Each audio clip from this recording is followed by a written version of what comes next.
Coming up on today's BMW Motorrad Ride and Talk podcast, an in-depth discussion with BMW archivist Fred Jakobs about the history of BMW Motorrad. Take a listen. Over the years, I've had the privilege of riding BMW motorcycles all over the world. And the one thing I've come away with is that the only thing more extraordinary than the ride are the people you meet along the way. These are their stories. My name is Sean Thomas, and this is BMW Motorrad's Ride and Talk.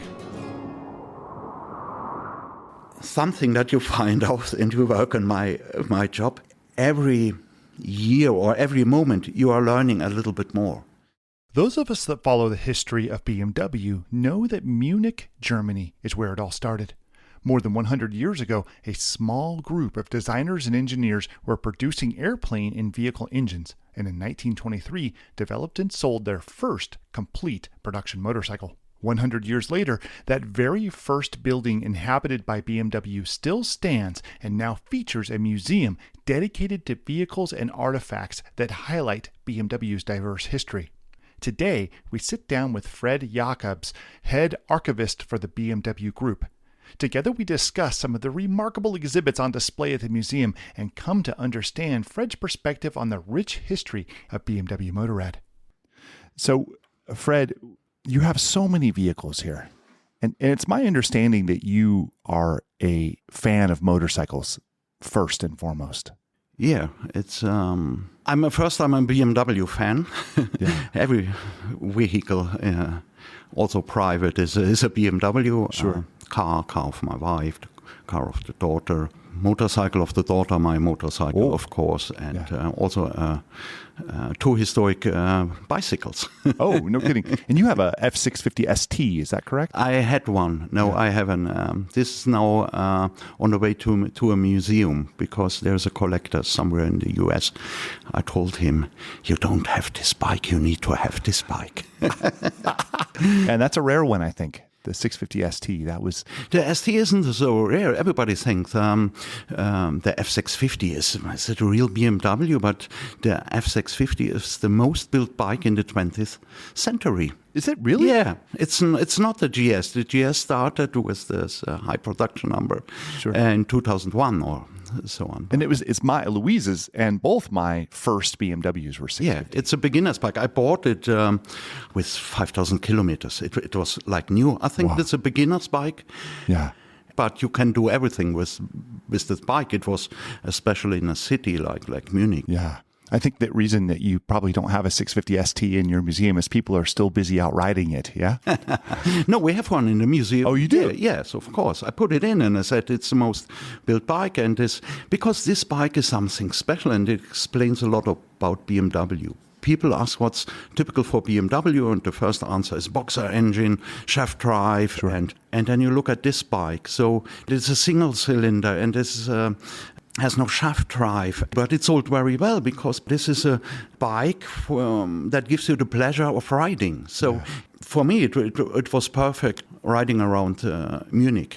I think for me, it was the bike that I bought when I said I would love to own a BMW. I'm not sure that I can afford a BMW, but I'm going to try this one. I can afford. I'm going to try this and see if this type of motorcycle is for me. Yeah, and also for me, the bike is, in my opinion, also important. It brought new customers to BMW, and also it changed the mind in motorcycle development for BMW. In early years, we tried to build a beginner's bike, and we make it like a regular bike, boxer engine, shaft drive, and so on. Sure. For example, the R45 in the 70s. This bike was for production more expensive than the 1000cc. So, and then we said, okay, we can't build a beginner's bike. And then someone said, okay, we built a beginner's bike, and it worked.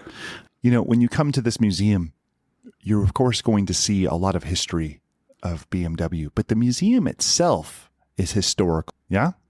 So this building and its location, can you tell us a little bit about it? Yeah, we have two buildings. We have a public museum. This is now also a landmark and was built in 1918. And this is the oldest plant, so I'm happy to work here. So when I go out and I said, around 100 years ago, Mr. Max Fritz, who developed the first motorcycle, perhaps it also his coffee here or whatever. So it gives you every day an inspiration. And so we are glad that we could bought this part of the first factory back a few years before our 100th anniversary.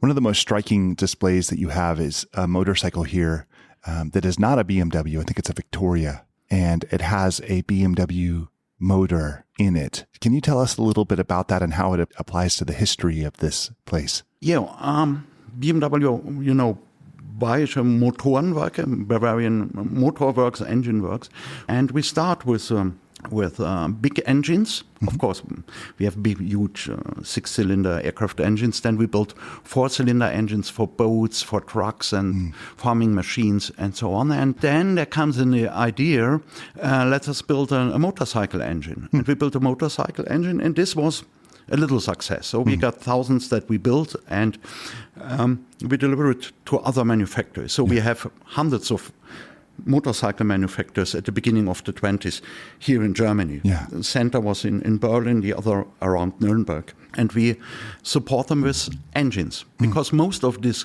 companies came from bicycle business. And they could build frames and wheels and whatever, but they couldn't build engines. And the most important customer was Victoria in Nuremberg, one of the largest bicycle producers in the world, and also the first motorcycle was a success. And how should I say, it's only 180 kilometers away from Munich, Nuremberg, but in Bavaria there is a kind of a conflict between this. It's like football. Or soccer, football or American soccer. If you are closer, so you more you hate the other team.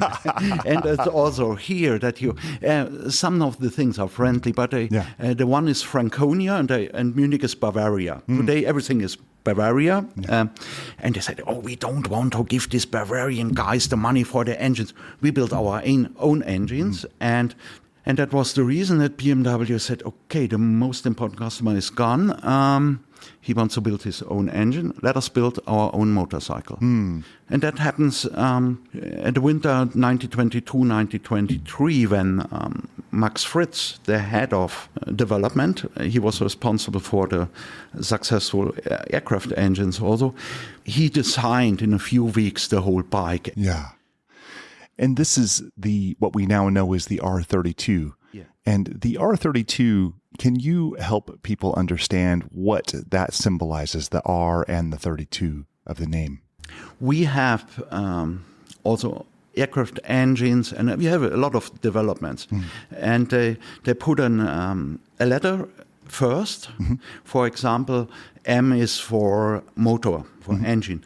G is for Getriebe, gearbox. And then we have R for frame, in German Rahmen. And we had this, so for example, on the R32, we have R32 for the frame, M33 for the engine, and G34 for the gearbox. But we didn't use this when we sold the bike. When we sold the bike, it was the BMW touring bike. And the next one was the BMW sports bike. And the next one was the BMW single-cylinder bike. But then on the second generation, we looked, what can we use? And in Germany also, there have been some other manufacturers, they had an R in the typing, or in KR, like Victoria. This was KR1. That means Kraftrad 1. Rad means wheel, but means in former times the whole vehicle. Then we said, okay, R can also stand for Rad, but it was a development number and they changed the internal system sometimes. Therefore, there is no logic behind. I tried to find it out 30 years, and sometimes you have 15 years, you find a system behind, and you can't find a system behind. I think we started in the 69 with the /5 with R50/5, and this has 500 cc, R75/5, 750. Later then with the 4-valve bikes, we had the whole capacity of the bike, so that means R1100 RS. You know what I mean? Yeah. But it's the same in the car. So I think time is changing, and you are using other technical details for separate similar models than in early times. Everything was made about capacity. When you look at the R32 compared to the motorcycles of the day, right away you see these innovations, a drive shaft versus a belt drive, for example, and an electric headlight versus a gas-powered headlight. And even the engine position, which we think of the Boxer twin as always being an opposing twin where both cylinders are facing the air, but when it was originally designed, manufacturers were putting the motor in such a way that one cylinder was forward and one was back, kind of like a V-twin. So there's a lot of different ways that we saw BMW right off the bat start coming up with new ideas to recreate a motorcycle that went outside of what we were normally seeing. I think we never have been the first Boxer engine in a motorcycle. We haven't made this first. So there was also shaft drive from 1904 with the Belgian FN bike, for example. And we have the Boxer also in this position, also in a British bike, ABC. Before, I think the point was the combination to bring it together and the whole concept. When I look to the R32, it's nothing that I said, oh, this is a world premiere and we have a world patent. So, but for me, if you look on the shape, you see it's like a kind of triangle form. They start with an engine, and British American name is for the Boxer engine is flat engine. This engine is really flat, so you don't have to start with a bicycle design and put an engine on it. So it was really, they built a motorcycle around the engine, and they tried to make the best quality. I think this is rooted in the history of aircraft engines. You need to have quality. If the engine on a motorcycle stops, okay. If an engine on an airplane stops, you have really problems. So I think this was in mind of all to do the best. So to have to look to the best quality, to don't look to other bikes, how they do it. And there are some details that I said, oh, I had never seen it before. For example, if you look on the R32, we have this black bike and with the white stripes. So it was normal at this time that motorcycle manufacturers have their own color and they offer the bikes only in one color. Yeah. So it could be a light green, a light blue, or a red, or whatever. And BMW's house color was black with nice white stripes. But we don't have our name on the fuel tank. We have only the badge. When I looked at this time, it means Harley Davidson, Triumph, Wanderer, in Germany, NSU, everybody, every company used the full name. Sure. And we are proud and said, this is the BMW badge. You know it or you don't know it, but we don't write it on the bike. So that's something that you find out and you work on my job. So that means every year or every moment you are learning a little bit more.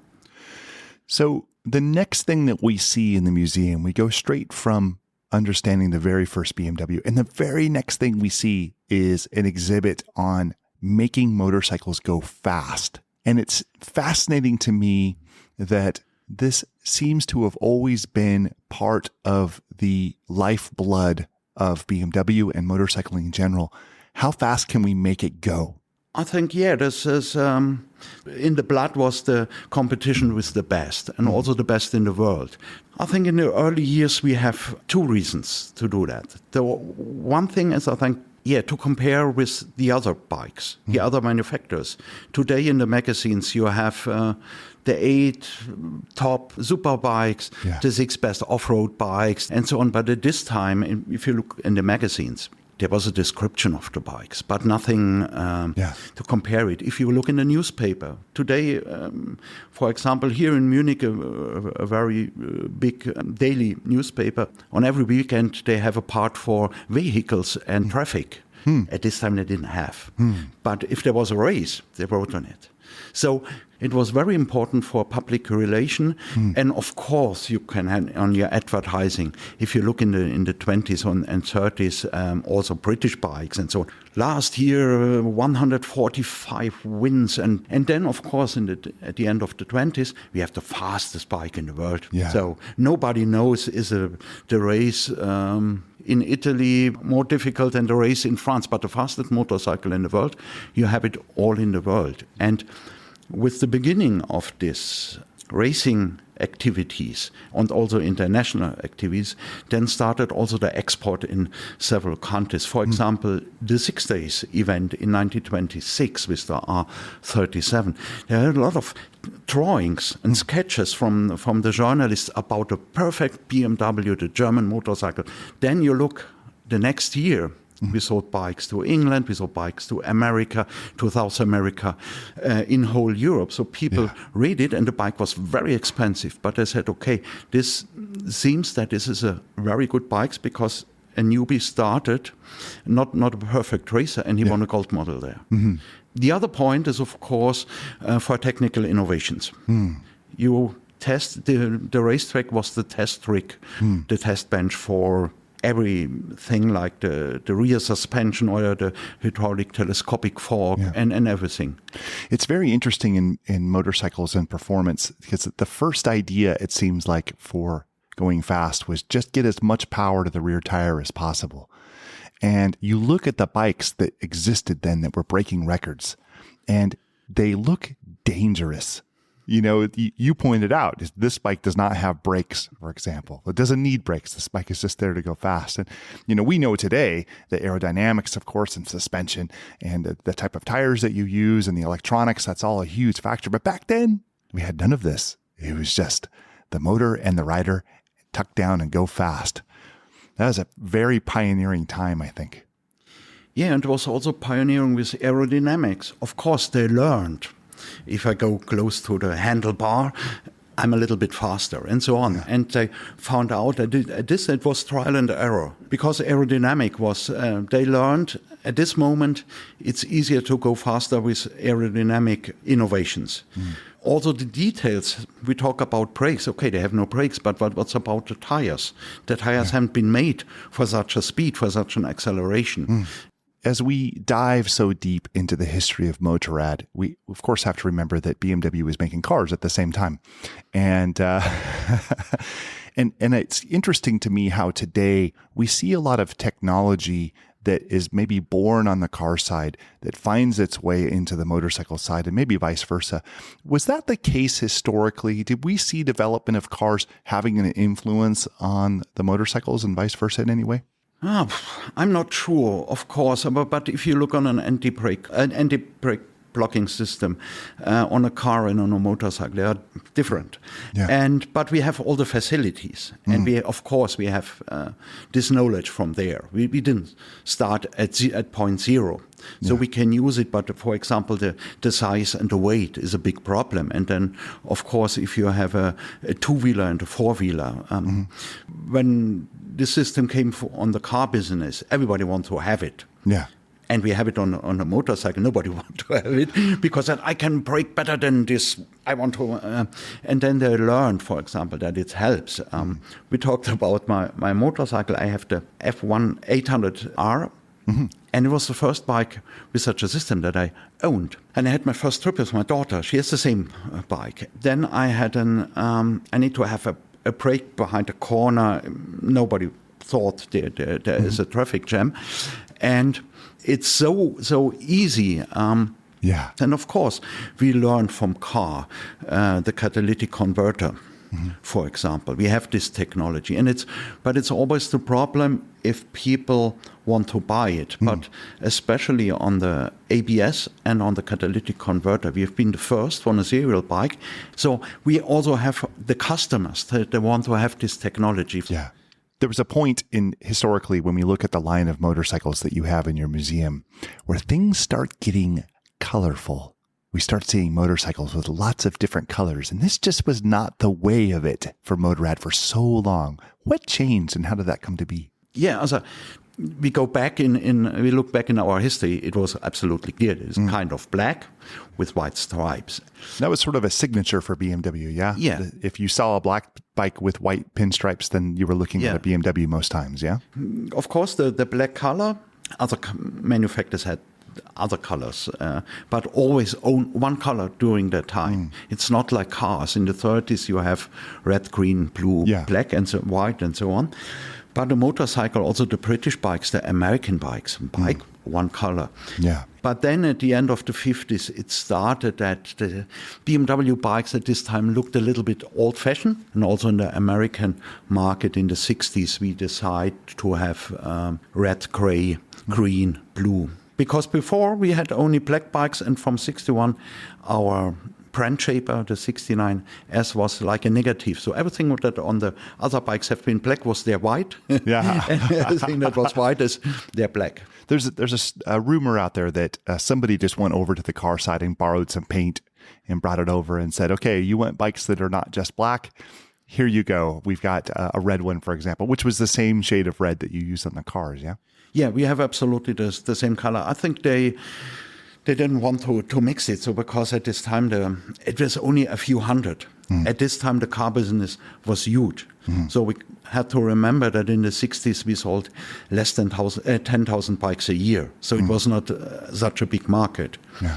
And it was easier, and it was common also over the other companies. Everything started in the middle of the 60s, that there was a change in the image of the motorcycle. Before, it was more or less not the BMW and not some other, as a cheap form of car. If you want to have mobility, you start with a bicycle, then a motorcycle, and then car. But in the 60s, there was a change. I'm old enough. For example, what happens with Easy Rider? Yeah. So there was it's not a cheap, it's something special, a symbol for freedom, for sportiness, for speed, whatever. And that everything started in the 70s. That is, you have this image change away from a cheap kind of transport to freedom, hobby, and so on. And in the 50s and 60s, the decision was motorcycle or car, and from the 70s on, car and motorcycle. So you have it as we have the motorcycle today. The whole week, working in the office, the same thing, and then on a weekend or a week that you say, I want to go a little bit. I have a friend in the USA that also cares for a museum, as you do.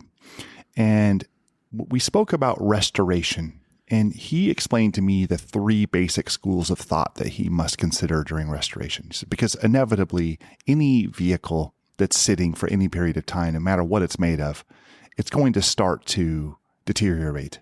So one philosophy is you restore that vehicle with the original materials. But then you run into the problem of those materials are the original and they're not as advanced as today, so they're going to deteriorate as well. Then another philosophy is to restore it with modern materials, which means it's not really the original. And then a third philosophy still is to not restore it at all, because that is all part of its history. Even if the vehicle deteriorates right before your eyes, that is absolutely original and that's its life path. Are those the philosophies that are applied here, and how do you apply them to maintain the products that you have on display here? Yeah, I think we also go this three ways. For example, if we have a bike that's still in original condition, for example, we have a sidecar unit from the 15s with original painting and everything, we still care on this condition. Because if you restore it, you can one time restore. A restoration you can't go back in front. If it's restored, it's not longer original. So we try. And also we know, and we made the same mistakes. Like everyone, it's the same in car business. In 80s, 90s of last century, you want to make it better than new. Shiny, the museum shiny. And this philosophy destroyed a lot of original. substance. Also, the bikes that we have, because people come to the museum, that looks nice. What happened? You don't restore it. You restore it very careful. You don't have the money for a real restoration. It's more expensive than to make it shiny and to look on every detail. So that's the one. But what you say, you have an original bike, you keep it original, and you try to have it with original spare parts. The second one is if you ride the bike, there are some new things that help you. For example, the old bikes lost oil because you can't do it very well in the 50s. Today you have other materials for restoration. Sure. And of course you use it. Or you need light signals on it. We have no light signals until the 60s in Germany, but it's for safety if you go to traffic. So if we know we use this bike special for riding, we restore it a little bit on another way than the original. That helps. And then, of course, sometimes is the question, what's original?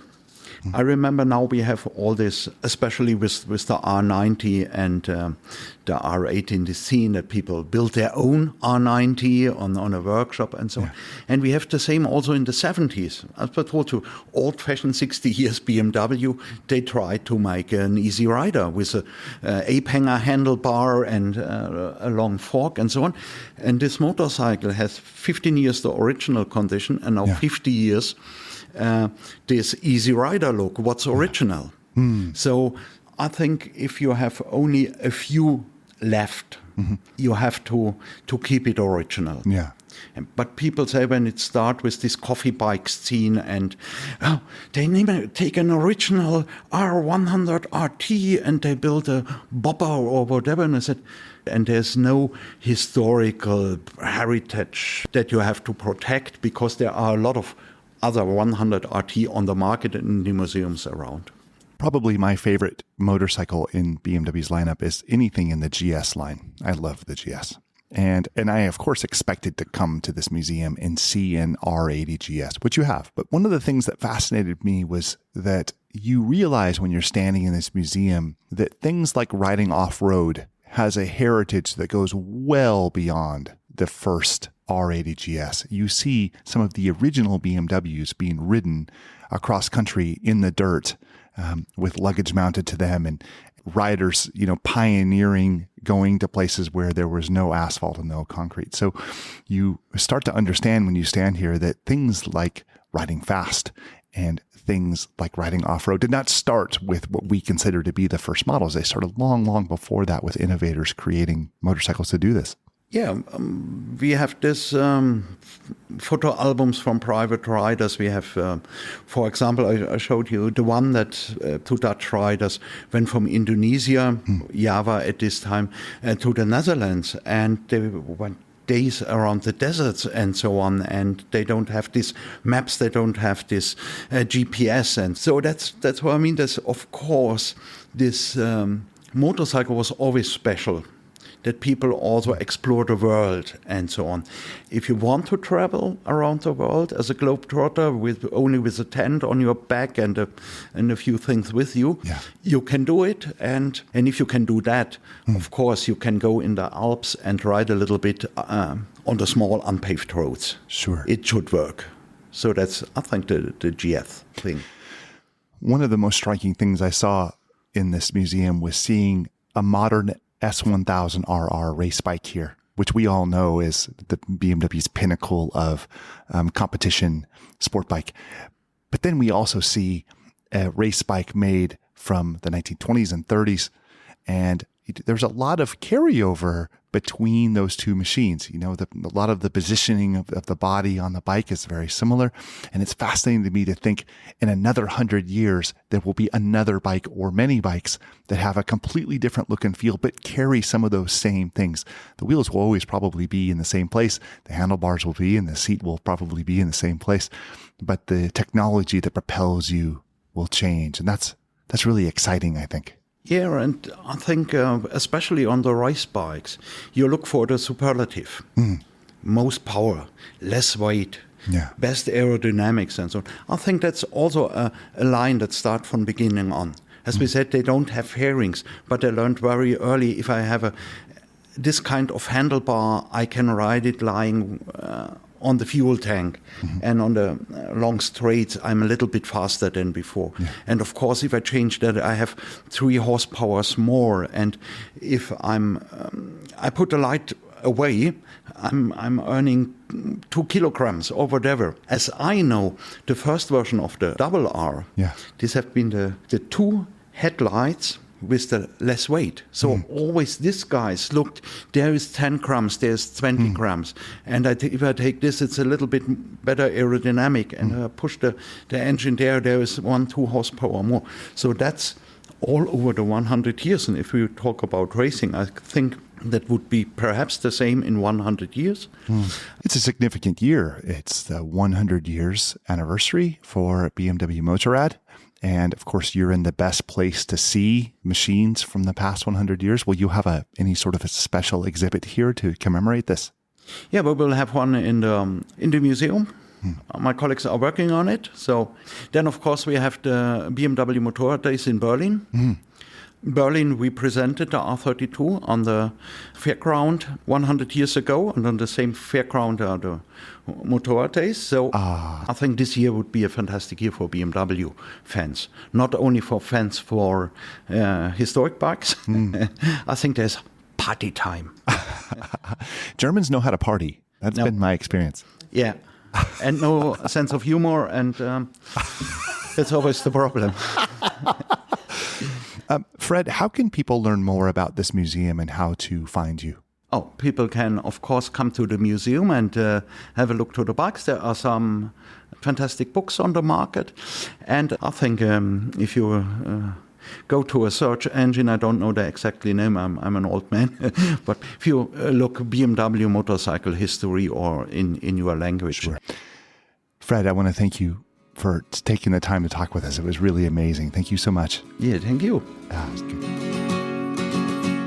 We very much hope you have enjoyed this episode. We want to hear from you, so please rate, comment, and share your thoughts about this podcast. We have many more episodes on the way, so please subscribe, follow along, and share your requests for future episodes of the BMW Motorrad Ride and Talk podcast.